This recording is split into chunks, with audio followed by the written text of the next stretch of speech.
zero today? Sa mga tsura. Kaya malulungkot tayo pero we try to control the problem. Immediately, I called the city engineering, DEPS, to collect all the debris.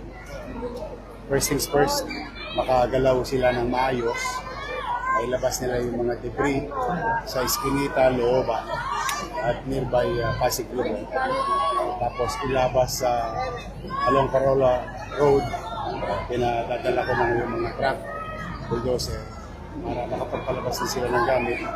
Simultaneously, nire-register dito na Manila Social Welfare, yung mga pamilya, and at the same time, in-house namin as many as we can in this building of ours na gamit for disaster like this. And we're very grateful. Mabilis ang responde ng DSWD naman from national government. So kagabi pa nagpapakain ng Manila Social Welfare, ng dinner, ng agahan. Ngayon, as you can see, tanghalian, non-stop.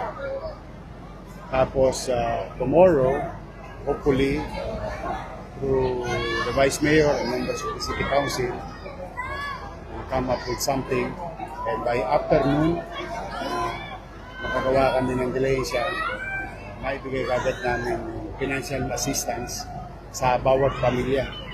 Mabigat to kasi umigit kumulang 3,000 na to. Kasi mga nasa 2,500 na. Kanina, nung nagpunta ako roon, maraming hindi pa nakapagpalista sa family card. Dala nang inasikaso pa nila yung debris at yung pa bang gamit na pwede nila magamit.